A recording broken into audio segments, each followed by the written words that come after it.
Bharatiya Janata party के कहना बा कि सिर्फ दिखावा के अलावा कुछ नहीं खे। नीतीश कुमार भी अब दबाव बनावे लगले कि आवे वाला समय में सामंजस्य बिठा करके कैसे पार्टी में एका रखल जाओ। गैर भाजपा और गैर महागठबंधन होके जा रहा बा।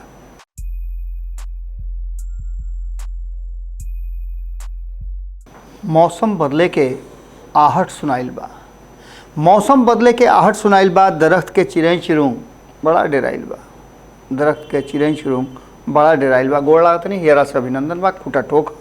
और आज फिर वालों के सामने कुछ ऐसा राजनीतिक विषय लेके आइल बनी जौना के असर आवे वाला समय में देखे के मिली। खास करके अगर बात करें बिहार के राजनीति के, तो बिहार के राजनीति देश के राजनीति के तरफ अब अपन डेग बढ़ा दिले बा। और एकरा के लेकर के चर्चा कई तरह से चल रहा बा। कह रहा बा कोई कि नीतीश कुमार और तेजस्वी यादव के बीच में संबंध ठीक नहीं है। केहू कह रहा बा कि अमित शाह अपन गुप्तचर भेजले बड़न नीतीश कुमार के मनावे खातिर। केहू कह रहा बा कि ललन सिंह पर बहुत दबाव बा, इन्हें रही हैं कि उन्हें रही हैं। इस सारा बात के लेकर के कहीं ना कहीं बिहार के राजनीति अपन दशा और दिशा तय कर रहा बा। यही दशा दिशा में इफ्तार के भी रुआ देखले हो कब कि सियासी इफ्तार एक कह सकिले रुआ आयोजन हो रहा बा। केहू इफ्तार करे खातिर तैयारी कर रहा बा, तो केहू इफ्तार के लेकर के अपन बयान दे रहा बा। इस सब के बीच में ऐसा लाग रहा बा कि तीसरा मोर्चा एक बार फिर से सक्रिय होकर लागल बा, जौन की गैर भाजपा और गैर महागठबंधन होके जा रहा बा। ये सारा बात के साथ साथ अब चिराग पासवान के, उपेंद्र कुशवाहा के और मुकेश सहनी के आगे के रणनीति का हुई, ये सारा बात के लेकर के रुआ लोग से आज विस्तार से चर्चा करब। जौन में सबसे पहले जब चर्चा शुरू करी तो नीतीश के ना और तेजस्वी से यारी ये कौना तरह के राजनीति चल रहा बा। नीतीश कुमार इफ्तार पार्टी के न्योता देता ओकरा के स्वीकार करते हुए ना जाए के जौन बहाना रहे या पहले से कार्यक्रम तय रहे, तब भी चूँकि बड़ा कार्यक्रम रहे और बिहार के मुख्यमंत्री इफ्तार पार्टी में बोलैले रहन, ओकरा में चिराग पासवान के गईल चाहत रहे, लेकिन ना जा कर के और तेजस्वी यादव के इफ्तार में जाना, ओजा जाके नीतीश कुमार के पैर छूना, साफ बता रहा बा कि एह सियासत के पीछे कुछ ना कुछ तो मकसद बा। वैसे बार बार कहिले हम कि सियासत में बहुत ऐसा बात बा, शब्द के चयन बा जौन की आवे वाला समय के और राजनीति के इशारा करेला। इशारा ही बड़ा अजीब तरह के होला और ये इशारा में एक बात तो साफ नज़र आवेला कि कहीं ना कहीं रणनीति लगभग तय बा और ओकरा पर आगे चले के बा या फिर प्रेशर पॉलिटिक्स भी होला। इस सारा बात के लेकर के एक बात रुआ समझ लें कि जब चिराग पासवान नीतीश कुमार के पैर छू के प्रणाम कैले है तो व्यक्तिगत रिश्ता के बात जरूर कैले है। एक पहले भी कहले है कि हमनी के मुद्दा आधारित राजनीति कर ले जा। मुद्दा अलग अलग हो सकेला, आइडियोलॉजी अलग अलग हो सकेला, लेकिन एक व्यक्ति के रूप में, राजनीतिक परिवार के रूप में हमनी के संबंध बेहतर बा। तो फिर पशुपति कुमार पारस उनका के अपना खून के काहे ना कहले, इहो चर्चा जबरदस्त चल रहा बा। लेकिन खैर चिराग पासवान ये बात साबित करे के कोशिश कैले कि उनकर आवे वाला राजनीतिक जोन बा वो अभी तकले अस्थिर बा। ओकरा के स्थिर करे खातिर वो कोनो डिसीजन अंतिम समय में ले सकेले। एकरा अलावे सीधे नज़र आ रहा बा कि नयका जोन मोर्चा बा वो मोर्चा अपन अस्तित्व धीरे धीरे लेवे लागल बा। एक तरफ जहाँ भारतीय जनता पार्टी के ये बात के एहसास हो गई बा कि अगर नीतीश कुमार के अभी या फिर बिहार पर अभी अपन पकड़ ना मजबूत कल जाई तो आवे वाला समय में उनका हाथ से बहुत कुछ छूट जाई, क्योंकि दू को विरोधी से उनका लड़ाई लड़े पड़ी। एक तरफ राष्ट्रीय जनता दल से, तो दूसरा तरफ राष्ट्रीय जनता दल के साथ रहे वाला महागठबंधन के, तो दूसरा तरफ जो प्रशांत किशोर और अन्य लोग मिल करके तीसरा गठबंधन बनावे के तैयारी में लागल बा, ओकरा से भी लड़ाई लेवे के हुई। एक पहले नीतीश कुमार के अपना पाला में करके यह कारण बा कि बार बार रुआ उससे कह रहा बनी कि उपेंद्र कुशवाहा होकर, चिराग पासवान होकर मुकेश सहनी होकर से सब लोग के स्टैंड बाई में रखल बा। हालांकि आरसीपी सिंह के गोटी सेट हो गई बा। आरसीपी सिंह बहुत जल्दी रुआ लोग के नया अवतार में देखे के मिल सकेले।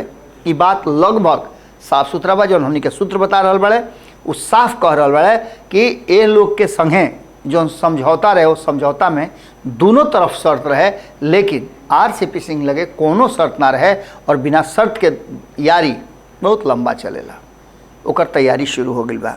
तो इन्हें जो बुझाता कि नयका मोर्चा जो बा वो दोनों खेमा के खेल बिगाड़ी और कहीं ना कहीं अगर सही ढंग से सब कुछ हो जाता और तीसरा मोर्चा अपन प्रभाव जमालता तो कई गो सीट पर वो अपन गोटी भी लाल कर सकेला।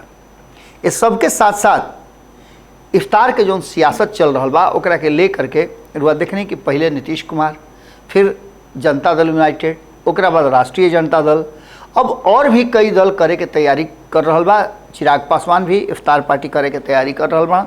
लेकिन इस सब के लेकर के उपेंद्र कुशवाहा जब दिल्ली से लौट के अले तो उनका बयान आयल है कि इफ्तार पार्टी से ज़्यादा वो रोजेदार लोग के मान सम्मान, उनकर स्थिति, उनका सुख दुख के ख्याल रखल सरकार के काम जो उनकी सरकार के करे के चाहिए। खास करके इशारा वो कैले है सासाराम, नवादा और अन्य जगह जो छिटपुट घटना भइला ओकरा के लेके उनकर इशारा बा कि ओकरा में पूरी तरह से सरकार के अपन फोकस उन्हें बढ़ावे के चाहिए। ये एक अलग मुद्दा बा सियासत के लेकर के, और एकरा में इफ्तार पार्टी के लेकर के बहुत कुछ कहल जा रहा बा। एकरा में भारतीय जनता पार्टी के कहना बा कि सिर्फ दिखावा के अलावा कुछ नहीं है। अभी भी जौन अल्पसंख्यक समाज वाले उनकर स्थिति चंद लोग के छोड़ दी, अगर 2% 3% के छोड़ दी तो बाकी लोग की स्थिति ज्यों के त्यों बा, और सिर्फ उनका वोट के खातिर इस सारा राजनीति और डरवा के ये राजनीति करेला लोग। 85% लोग के 15% लोग के भय दिखावल जाला। ई कहना बा गैर भाजपाई दल के, तो भाजपा के कहना बा कि हम सबके खातिर काम करता नहीं, सबके साथ विकास के रणनीति बनावता नहीं।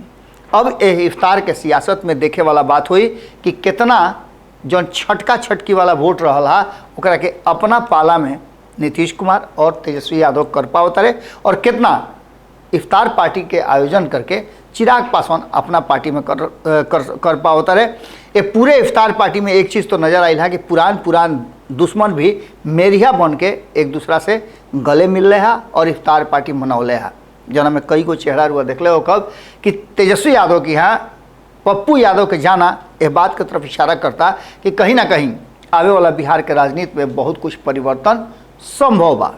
एकरा अलावे कुशवाहा के, मुकेश सहनी के और चिराग पासवान के आगे के रणनीति का हुई, जहां एक तरफ चिराग पासवान लगातार अपना वही स्पीड में बिहार में अपन समय व्यतीत करता रहन और जनता से मुलाकात भी करता रहन, तो दूसरा तरफ मुकेश सहनी भी अपना खातिर ज़मीन के तलाश करता रहन।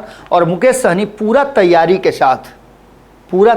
साथ वो ये बात के फैसला कर रहा बा, पूरा जोड़ घटाव कर रहा बा कि उनका अगला एक्शन का लेवे के बा, एनडीए में या फिर महागठबंधन में। हालांकि रुआ लोग से पहले भी बतानी कि महागठबंधन में पहले ही से ठेला ठेली बा, लेकिन अगर महागठबंधन के स्वरूप बदलता, जो उनकी रुआ लोग से पहले भी कहनी कि भाजपा और तीसरा मोर्चा के अलावे महागठबंधन में से के केने रही, कौना दल में जाई, जैसे ही मौसम बदले के आहट सुनाई दिलस तो एने उन्हें चिड़ई चिरुंग लगले हड़बड़ाए और डेराइलो बाड़े कि उनकर सीट बाँची ना बाँची, का होई का ना होई।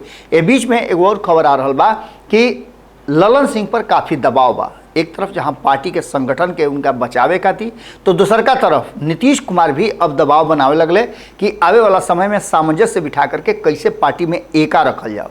कारण कि पार्टी के भीतर काफ़ी कुछ टेंशन के खबर आ रहा बा, पार्टी में बहुत लोग नाराज बा और एकरा के चलते पार्टी में कभी भी कोई बड़ा विस्फोट हो सकेला। लेकिन इस सबसे ज़्यादा जरूरी ये बा कि जहाँ एक तरफ आरसीपी सिंह निश्चिंत बाड़न, अब तक वो ऐसा कोई भी बयान ना दिले कि उनका खा करे के बा का नहीं करे के।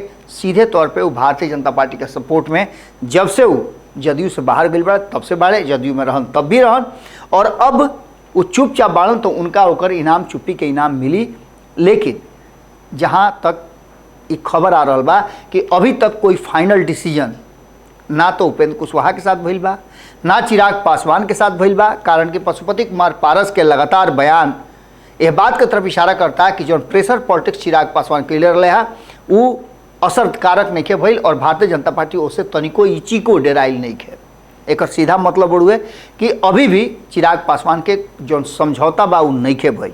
तो वो जो मुकेश सहनी की बात करी तो मुकेश सहनी भी तैयारी तो खूब कैले वाले, लेकिन अब तक उनकर भी कोई समझौता नहीं खे भइल। इस सारा बात के लेकर के अब बिहार के राजनीति में एक नया चर्चा का विषय छिड़ल बड़ू है। और इन नया चर्चा के विषय में खास करके अगर देखल जाओ तो जौन प्रशांत किशोर के दल बा, प्रशांत किशोर जौना तरीका से आगे बढ़ रहा बा, उनमें बहुत सारा मने भीतरिया रूप में लोग आपन आपन आवेदन दे दिले बा और प्रशांत किशोर के साथ चले खातिर लोग तैयार बा। बिना कोनो हिल हुज्जत के, बिना हल्ला हंगामा के, बिना हॉर्न माइक बजौले जौन सारण में शिक्षक सीट जीतले प्रशांत किशोर, उनकर कैंडिडेट यह बात की तरफ इशारा करता कि बिहार और पूरा देश में अगर पूरा मन से प्रयास किया कल जाओ, जनता के बीच में सही बात दिखावल जाओ तो जनता सपोर्ट जरूर करेली और उनका बात समझ में भी आवेला। ये कहीं ना कहीं जो लंबा समय से राजनीति करता लोग ओकरा खातिर एगो अलार्म बा। और अगर जनता समझ गईली कि उनका करे के का बा, जाति गोतिया पटीदार हित नाता केहू साथ ना दी, उ जो एगो वोट दी है वो वोट बदलाव ले आई और उनकर स्थिति सुधरी, तो समझ ले कि बड़ा रिवोल्यूशन आ सकेला। जुड़े रही सब भारत लाइव के साथ, खूटा ठोक के साथ, पंचनामा के साथ। कारण कि मैं खबर सिर्फ एक भोजपुरी में रुआ लोग के विश्लेषण लेके आई ले खूटा ठोक पर, बाकी खबर दिन भर रुआ लोग हमारा साथे पंचनामा और खूटा ठोक पर देख सकीले। कल फिर भेंट हुई, गोड़ लागत।